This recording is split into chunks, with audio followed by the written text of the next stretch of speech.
예, 안녕하십니까. 박교수의 고시행정학 27번째 시간입니다. 좋아요와 구독을 눌러 응원해 주십시오. 공무원 시험 준비하시거나 토익 준비하시는데 RC 쪽이 좀 어렵다, 잘 안 된다 하시면 무작정 따라하면 쉽사리 해석되는 박교수의 영문 독해를 봐주십시오. 자, 오늘은 이제 일단 첫 번째 인사행정의 3대 지주 중에서 첫 번째가 채용, 그 다음에 능력 발전, 차기 그러지 않았습니까? 오늘은 기본적으로 능력 발전에 대한 이야기를 하겠습니다. 능력 발전이라는 것은 직무 수행상 필요한 지식 및 기술적 능력을 향상시키고 발전적인 가치관 및 태도를 확립하는 것을 능력 발전이라고 이야기합니다.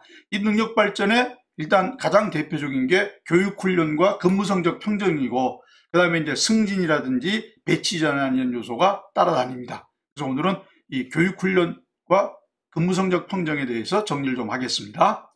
교육훈련이라는 건 뭐냐? 행정의 목표를 보다 효과적으로 성취하기 위해서 공무원에게 직무수행에 필요한 지식과 기술을 제공하는 행위를 말하는데, 여기는 우리 이제 교육훈련을 어떻게 제공해야 된다는 건 되게 많은데, 교육훈련을 얼마만큼 필요하냐, 이걸 교육훈련의 수요라고 하는데, 이게 어느 정도 되느냐는 것은 직책이 요구하는 능력에 공무원의 현재 능력을 빼면 교육훈련을 얼마만큼 해줘야 되는지 나옵니다. 직책이 요구하는 능력이 100인데 공무원의 현재 능력이 80이라면 20만큼의 수요가 나오는 거죠. 근데 만일 직책이 요구하는 능력이 100인데 공무원의 현재 능력이 120이라면 이건 뭔가 시험이 잘못된 겁니다. 교육훈련이 필요 없는 거죠, 지금. 오히려 넘치는 사람이 들어온 거죠. 이게 여러분 예전에 우리가 이제 대학 나왔으면서도 70년대 이제 이럴 때 대학에 나왔는데도 결과적으로 이제 위장 취업이라고 하는 거 있죠. 그럴 때는 나 고등학교 출신이다 그래가지고 노동 현장에 가서 이제 노조 조직하고 뭐 이런 것 했던 사람들은 위장 취업했을 때는 그때는 교육훈련 수요가 오히려 마이너스였겠죠. 원래는 직책이 요구한 능력에서 공무원의 현장 능력을 뺀 것이 교육훈련의 수요입니다. 교육훈련의 종류는 뭐 여러분 보시다시피 처음 뽑으면 신규 채용자 훈련하죠. 기초훈련부터 하겠죠. 재직자 훈련이라는 건 뭐냐? 현재 근무하는데 모자라는 걸 채워주는 겁니다. 네, 보수훈련, 네, 수리하는 훈련이죠. 새로운 지식이나 규칙, 법령 등의 내용을 교육훈련하는 거. 감독자 훈련이라는 것은 중급 이하의 감독자가 하는 거고, 관리자 훈련은 최고관리층과 중간관리층이 하는 거기 때문에 높이로 봐서는 관리자 훈련이 감독자 훈련보다 높습니다. 신규 채용자 훈련이나 재직자 훈련, 감독자 훈련이냐 관리자 훈련이냐, 이런 정도의 구분만 해두시면 되겠습니다. 자, 교육훈련 기법이 이제 시험 문제 가끔 나옵니다. 강의는 특징만 알아두시면 되죠. 제가 지금 여러분께 하고 있는 게 강의 아닙니까? 같은 시간에 같은 내용을 많은 사람에게 전달하는 데는 강의가 제일 좋죠. 대신 여러분들이 의견이 반영이 안 되죠. 강의하는 도중은. 물론 끝난 다음에 질문 있습니까? 이런 것은 할 수 있지만 단시간 내에 같은 내용을 많은 사람에게 전파하는 데는 강의가 가장 효과적입니다. 이건 시험 문제 자주 나왔습니다. 두 번째, 토론이라는 게 있는데 토론의 종류가 여러 가지지만 가장 많이 헷갈리는 게 기호과 니은입니다. 이 시험 문제 이것도 자주 나왔습니다. 패널이냐 심포지움이냐. 토론은 별도로 치시고요. 네, 패널이냐 심포지움이냐. 요거 시험 문제 내용만 간단하게 보겠습니다. 여러 명의 연사가 하나의 주제에 관해 토론하는 거고, 여러 명의 연사가 각각의 주제에 대해서 발표하는 겁니다. 연사도 여러 명이고 주제도 여러 개입니다. 패널은 연사는 여러 명인데 주제는 한 가지입니다. 한국 교육의 발전을 위해서 뭐 이렇게 한다든가, 대한민국 수립 100주년의 즈음에서 경제 문제, 정치 문제, 사회 문제, 교육 문제, 문제, 각각의 문제를 각각 발표하게 되면 심포지움이겠죠. 패널과 심포지움 했더니 가장 간단하게 정리하시는 분이 있대요. 패널 2자고 심포지움 4자 아닙니까? 그러니까 4자가 많습니다. 그래서 다수의 주제 그러면 심포지움입니다. 이렇게 정리하시는 분도 있어요. 됐습니까? 패널과 심포지움을 묶어서만 생각하시면 돼요. 패널과 심포지움, 주제가 한 개면 패널, 주제가 여러 개면 심포지움. 그러니까 자, 가장 대표적으로 여자도 군대에 가야 되는가, 이렇게 해서 주제를 하나 놓고 여러 명의 연사들이 주고받은 이야기를 하게 되면 패널입니다. 되셨죠? 심포지움은 여러 개의 주제를 각각 발표하는 겁니다. 패널과 심포지움 연결하실 것 됐죠? 거기에 이제 토론회 포럼이라는 게 하나 더 있는데 이건 공개 토론회라고 그래서 그 옆에 그 청중들, 피훈련자들도 다 참가할 수 있습니다. 서로 의견을 낼 수 있습니다. 그래서 우리가 패널과 심포지엄은 특히 외워두실 것. 자, 회의의 중요한 특징은 회의는 사회자가 있습니다. 사회자가 있습니다. 주로 이제 세미나라는 걸 하죠. 세미나라는 거죠. 12 내지 25인이 모여 주제를 중심으로 문제 해결하는 건데 사회자가 하는 일은 사회자가 어떤 걸 한다는 건 잘 알고 있어야지만 가능한 한 참여를 안 하는 게 보통입니다. 회의입니다. 자, 분임 연구, 분임 토의 이렇게 이야기하는데 조 나눠서 하는 겁니다. 조 나눠서 서로 의견, 서로 발표하고 서로 의견 주고받고 뭐가 문제다, 이렇게 했으면 좋겠다, 저렇게 했으면 좋겠다 하는 건데 영국의 행정간부대학에서 관리자 훈련을 위해서 개발했던 겁니다. 관리자 훈련입니다. 중간관리층 이상 최고관리층까지 관리자 훈련입니다. 분임 연구라는 게 있고 사례 연구는 실제 있었던 상황 사례 놓고 토론하는 거였죠. 사례 연구에 대해서는 따로 이야기할 필요 없을 것 같고 역할 연기라는 것은 다른 건 다 빼두셔도 됩니다. 내가 무슨 역할을 해보는 겁니다. 내가 일일 경찰서장을 해보는 거예요. 중요한 건 내가 잘못했다고 해서 처벌받지 않죠. 그래서 역할 연기의 가장 중요한 내용은 보호된 경험입니다. 됐습니까? 내가 잘못해서 처벌을 안 받는다고요. 그러니까 해볼 수 있어요. 그냥 역할 연기, 보호된 경험 잊지 마십시오. 보호된 경험이 가능한 교육훈련 방법이 뭡니까? 역할 연기. 이렇게 시험 문제 나옵니다. 현장훈련은 말 온더잡 트레이닝에서 OJT라고 이야기합니다. 온더잡 트레이닝, 현장훈련. 직무를 정상적으로 수행하면서 하는 거예요. 그러니까 다른 데 가서 모여서 자기 일 원래 하려는 일 빼놓고 가서 하고 이런 건 아니란 이야기입니다. 감수성 훈련은 우리가 앞에서 하셨습니다. 인간 간에서 하셨죠. 뭐 제가 예를 들어서 뭘 해왔습니까? 예, 아침에 출근했더니 각각 부서의 무모 사람들 모여서 한 12사람 모아가지고 빨간 모자 쓴 사람이 미니버스 태우더니 어디 고립된 지역으로 가가지고 나는 일단 여러분 데리고 왔고 인솔해 왔고 여러분 앞으로 5일간 여기 있고 5일 후에 여러분을 다시 모시고 갈 겁니다 하고 자기는 방에 들어가 문장 보고 들어가 버렸고 나머지는 12명이 서로 알아서 하게 했고 갔다 와서는 뭔가 아무런 따로 이야기를 말이 없고 계속 뒀는데 결과적으로 서로 다른 부서에 있던 사람들이 연락을 취하면서 그 감정의 벽을 허물는다. 이게 감수성 훈련이다. 이렇게 정리를 제가 해드렸습니다. 자, 그 다음에 이제 여러분 모의 실습이라는 게 있는데 시뮬레이션이라고 이야기하죠. 예, 기능과 형태가 유사한 것을 실습하는 겁니다. 여러분 저 옛날 종로에 그 저기 뭡니까? 그 YMCA 건물 바로 옆인가요? 바로 아래층인가요? 그 자동차 그 운전 연습하는 놀이기구가 있었어요.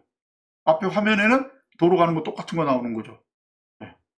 그 다음에 여러분 비싼 비행기 착륙 훈련 절대 실제 비행기 갖고 안 합니다. 뭘로 하죠? 시뮬레이터로 합니다. 이렇게 이제 똑같이 화면이 앞에 똑같이 착륙하는 장면이 나오고 내가 어떻게 조종하는지에 따라서 어떻게 하고 언제 바퀴를 내리고 어떻게 하고 다 시뮬레이터로 합니다. 기능과 형태가 유사한 것을 실습하는 겁니다. 이거 행정고시 시험 문제 하나 나왔었는데요. 여러분 하나 잊지 마십시오. 모의 실습은 말 그대로 유사한 걸로 실습하는 거죠. 똑같은 게 아닙니다. 그러니까 모의 실습한 결과를 현실에 바로 적용할 수 있다. 이게 틀린 보기로 나온 적이 있습니다. 유사할 뿐이 똑같은 게 아닙니다. 잊지 마십시오. 그 다음에 순환보직이라는 게 있는데 순환보직은 맡은 일을 이렇게 돌아가면서 하는 겁니다. 회계도 해보고 인사도 해보고 이렇게 서로 돌아가면서 하는 겁니다. 생산도 해보고 판매도 해보고 순환보직입니다. 시차는 견학 가는 거니까 더 이상 설명 필요 없으시죠?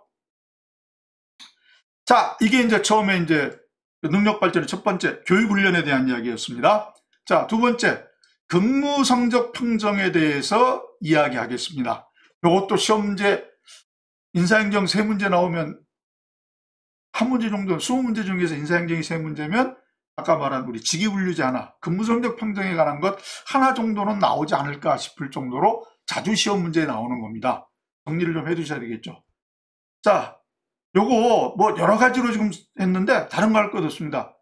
현재 공무원으로 있는 사람이 일을 제대로 잘 하고 있는지 평가하는 겁니다. 가능한 한 객관적으로요. 구성원의 근무 실적, 능력, 성격, 적성 등을 체계적이고 객관적으로 평가하여 인사관리에 활용하는 겁니다. 이 일을 잘 하고 있느냐를 보는 겁니다. 근데 여기 이제 좀 옛날에 비슷한 게 있던데, 이걸 시험 문제 낸 사람은 이걸 왜 국사 문제 내야지, 왜 이걸 평정하게 시험 문제를 내는가 모르겠는데, 이거 시험 문제 한번 나온 적이 있어요. 오늘날의 우리나라의 근무 성적 평정은 조선시대 무슨 제도와 유사합니까? 시험 문제 나오는데 도목정사랍니다. 그런 게 있대요. 되셨습니까? 물론 이제 국사 열심히 하셨던 분은 도목정사 들어본 적이 있는 것 같은데 하시면 머리가 좋으신 겁니다. 되셨죠? 근무성적 평정 왜 하는 겁니까? 일 잘한 놈은 승진시켜야 될 것 아닙니까? 일 못한 놈은 일 못한다고 지금 뭐라고 말은 해야 될 거 아닙니까? 그래서 인사처리의 기준을 제시하려고 합니다. 상벌의 목적으로 사용한다는 이야기입니다. 중요한 건 여러분 하나 절대 잊지 마십시오. 처벌적 용도로 사용한다는 것은 줄어드는 경향이 있습니다. 그래서 처벌의 목적으로 사용한다 그러면 틀린 겁니다. 인사처리 일을 못한다고 강등시키고 아래로 내려버리고 월급 깎고 이러려고 하는 것은 아니란 이야기입니다. 잘한 사람은 올려주고 못한 사람은 뭔가 거기에 주의를 주기 위해서 하는 건데 처벌만을 위해서는 하지는 않습니다. 이건 제가 분명히 말씀드렸습니다. 인사처리 기준은 상벌의 목적이긴 하지만 처벌적 용도로만 사용하는 것은 줄어들고 있습니다. 그 다음에 여러분 15임용과 마찬가지로 들어가서 보니까 일 잘하네. 성적 좋은 놈이 역시 일 잘하는구만. 타당성 측정입니다. 이해되셨죠? 그래서 우리가 인사제도 중에서 인사제도에 있어서 시험의 타당성을 확보하는 방법으로 옳게 묶어놓은 거 어느 겁니까? 하게 되면 15임용과 근무성적 평정을 들으셔야 돼요.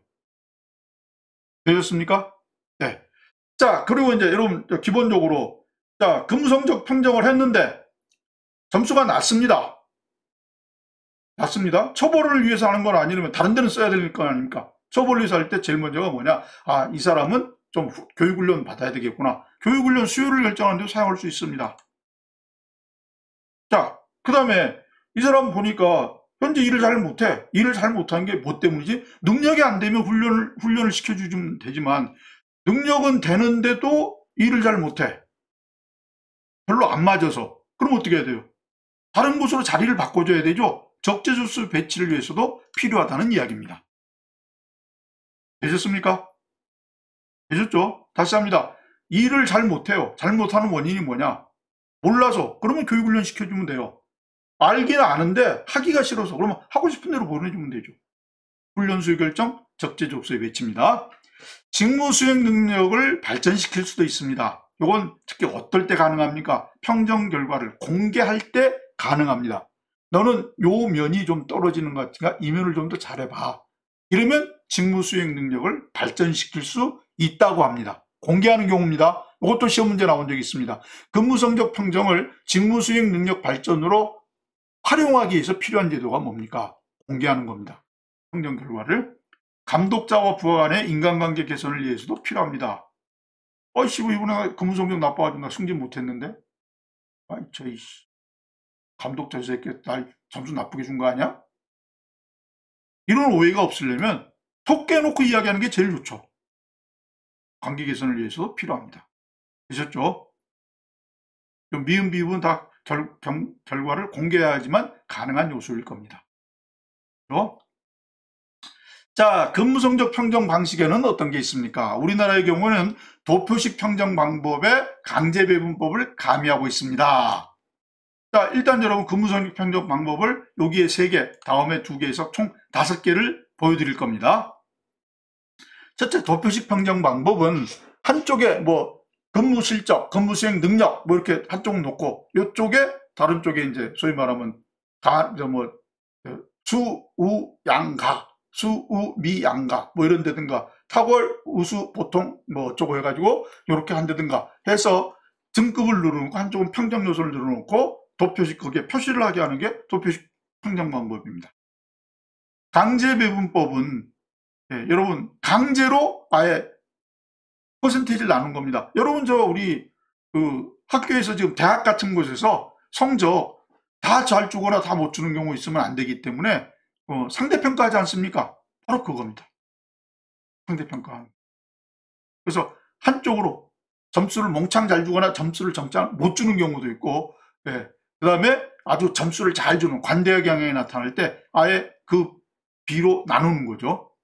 여러분 그 집중하게 되면 자꾸 누가 그 성적을 좋은 쪽으로 준다라고 이야기했는데 아닙니다. 여러분 상대평가를 하는 것보다는 절대평가를 하는 게 자기에게 유리하다고 자꾸 생각하는 그 학점 받는 분들 계시던데 절대평가하면 다 낮을 수도 있습니다. 다 높아지지만 않습니다. 다 A만 받지 않는다고요. 잊지 마십시오.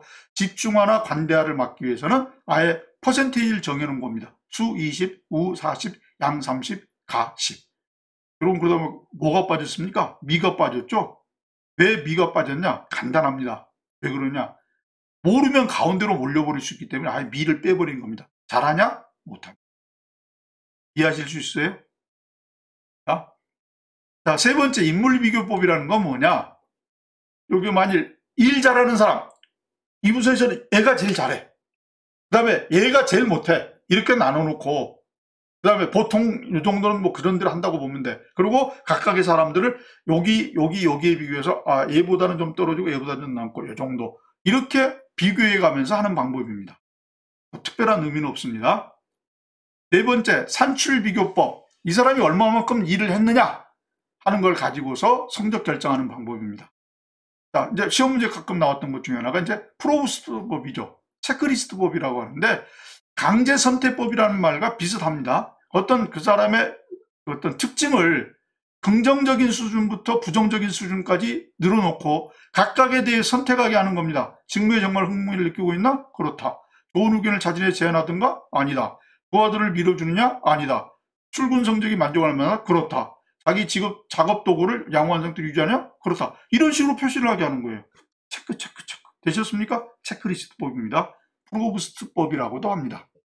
되셨죠? 이와 같은 5가지 방법인데 우리나라는 도표식 평정 방법에 강제 배분법을 가미하고 있습니다. 그러니까 이렇게 평정 요소와 평정 등급을 나누는데 등급은 강제 배분한다는 이야기예요. 수양가로요. 되셨죠? 자, 근무성적 평정제도 운영 어떻게 하고 있습니까? 자, 우리나라의 경우를 주로 얘기를 들어야 되겠죠. 기본적으로 실적주의가 적용되는 공무원이기 때문에 평가 대상은 주로 5급이어야 합니다. 왜 여러분 알다시피 6급, 5급 이상은 5급을 넘어서면 초과하게 되면 거의 시험 봐서 들어오지는 않죠. 네. 그래서 근무성적 평정은 5급이었는데 4급 이상은 성과 계약 등 평가라고 하는 제도가 따로 있습니다. 옛날에는 인사평정이라고 그랬습니다. 90년대 초반까지만 해도 인사평정이라고 했습니다. 지금은 성과 계약 등 평가로 용어가 바뀌었습니다. 그래서 5급 이하입니다. 평정 요소는 보통 10개 내용입니다. 우리나라는 이제 근무 실적과 직무 수행 능력 2개로 평가하는데 요 각각의 4개, 5개 정도가 따라붙어 있는 거죠. 근무 실적에서는 이러이러한 걸 평가를 하고 직무 수행 능력에서 이러이러한 걸 평가해서 총점 얼마면 뭐가 되고 이렇게 정리를 하도록 해놓은 겁니다. 평정 등급은 3개 이상이어야 되는데 우리나라는 현재 4개로 나누고 있죠. 최상위는 20% 이상, 최하위는 10% 이렇게 정해놓고 우리나라는 가운데 2개를 더 둔 거죠. 최상위 20. 근데 최하위에 속한 사람이 없으면 바로 다음 단계로 합쳐서 할 수 있다. 그래서 여러분 여기 지금 보시는 거 20, 40, 30, 10인데 최하인 가가 없으면 양을 40%까지 줄 수 있도록 한 겁니다. 20, 40, 40 이렇게. 그래서 우리도 대학에 되게 이제 그 상대평가하게 되면 뭐 수는 그러니까 A는 25% 이내, 그 다음에 이제 B는 그 A와 B를 합쳐서 총 뭐 70% 이내 뭐 이런 식으로 제한을 둡니다. 자, 그 다음에 평정 빈도, 정기평정은 뭐 정기평정, 뭐 수시평정 이런 게 있는데 정기평정은 1년에 2회입니다. 자, 그 다음에 평정자의 수는 우리나라는 복수평정하고 있습니다. 그 다음에 일단 평가자가 평가를 하고서 확인자가 그 다음에 다시 한번 확인을 합니다. 그래서 평가자는 상급 감독자예요. 내 바로 윗사람. 내가 무슨 과에 적혔다면 그 과의 과장이 평가자가 되는 겁니다. 확인자는 그 과장의 직속 상급 감독자. 그러니까 만일 부장이면 부장, 차장이면 차장이 확인자가 되는 거죠. 중요한 건 평가자, 확인자의 점수가 다를 수도 있습니다. 그리고 평정 결과에 따라서 공무원이 불만을 토로할 수도 있습니다. 그러면 이 신청 조정은 근무성적 평정위원회에서 하고 있습니다. 평정 결과의 공개 여부, 예전에는 안 했는데요. 요즘은 해당 공무원에게 결과 공개한답니다. 당신은 이럴 점수 이렇게 나왔다. 그래서 예전에는 공개 안 한다고 그러는데 지금은 공개로 해야 된다는 게 맞을 것 같습니다. 됐죠? 자, 근무성적 평정을 하다 보면 오차들이 나타납니다. 여러 가지가 있는데 대표적인 거 5가지만 정했는데 세 번째, 네 번째는 설명할 것도 없어요. 자, 연쇄효과라고 하는 건 뭐냐? 하나의 평정 요소에 대한 판단이 다른 요소에 영향을 미치는 겁니다. 그러니까 첫인상이 좋은 사람이 나머지도 다 좋은 점수를 받는 거예요. 처음에 밉보이면 다른 요소도 다 점수가 나쁜 겁니다. 이게 연쇄효과입니다. 헤일로 이펙터라고 이야기하는 게 바로 요겁니다. 하나의 제일 먼저 받은 어떤 평정 요소의 점수가 뒤에도 계속 영향을 미칩니다. 똑같지는 않지만 논리적 오차라는 것도 있습니다. 우리가 잘생기면 일도 잘할 것 같아. 근데 잘생긴 건 뭐 다른 표시하는 거고, 야, 쟤 서울대 나왔잖아. 그럼 당연히 일 잘할 거 아니야? 요건 하나의 평정 요소가 다른데 영향을 미치는 것과는 이야기가 좀 다르죠. 논리적 오차는 뭐가 뭐가 연결이 있을 거다. 이렇게 생각하는 거죠. 집중화 현상은 좋은 데나 나쁜 데나 가운데나 어딘가 몰리는 현상이고, 반대화 경향은 점수를 잘 주는 경향이죠. 이건 여러분 하나만 생각하실 게 뭐냐면, 상반은 부하에 대해서 이 평정할 때 점수를 잘 주는 게 유리합니까? 못 주는 게 유리합니까? 이거 고민하시는 분, 나 왜 고민하시는지 모르겠어요. 잘 주는 게 유리하죠. 왜? 그 잘난 부하들을 내가 거느릴 수 있으니까 내가 상대적으로 더 올라가지 않습니까? 그러다 보니까 관대화 경향이 나타나는 거예요. 되셨어요? 집중화 경향은 특히 이제 확인자 같은 경우에는 아까 집중화 경향이 나타날 수 있습니다. 자기는 잘 모르니까, 이 사람을 잘 모르니까, 한 단계 건너 떨어져 있으니까, 대강 중간에 좀 가까운 쪽에 점수를 주는 형태가 나타날 수도 있습니다. 그래서 이 2가지를 방지하려는 것이 강제 배분이었죠. 잊지 마십시오. 그 다음에 규칙적 오차라는 게 있는데, 요건 잘 들으셔야 됩니다. 평정자가 일단 평정에 들어가면 다 잘 주거나 다 안 주는 게 규칙적 오차입니다. 누구는 잘 주고 누구는 잘못 주고가 아니라 다 잘 주거나 다 못 주는 경우입니다. 이해했어요? 그러니까 여러분 특히 알아두실 건 연쇄효과라는 용어는 특히 알아두셔야 되겠죠. 그 다음에 집중화 경향, 관대 경향 나오면 강제배분법으로 그것을 보완한다. 이렇게 정리가 되셔야 되겠죠. 되셨습니까? 자, 1991년 이후 우리나라에서는 근무성적 평정이 성적 평정표만 있는 것이 아니라 근무성적 평정서라고 하는 것도 만들어졌습니다. 근무성적 평정서라는 건 뭐냐? 개인별로 작성이 됩니다. 누가 하느냐? 평정을 받는 사람이 피평정자, 평정을 받아야 할 사람이 자기가 어느 정도 어떤 일을 했다고 문서를 작성하는 거예요. 본인은 어떠한 일에 대해서 어느 정도 일을 했고, 어느 정도 일을 했고, 어느 정도 일을 했고, 어느 정도 일을 했고, 이와 같은 이제 평정서를 쓰면 1차 평정자가 가져와서 평정을 합니다. 절대평가로 하는 거예요. 뭐 잘했네. 이건 좀 떨어졌구만.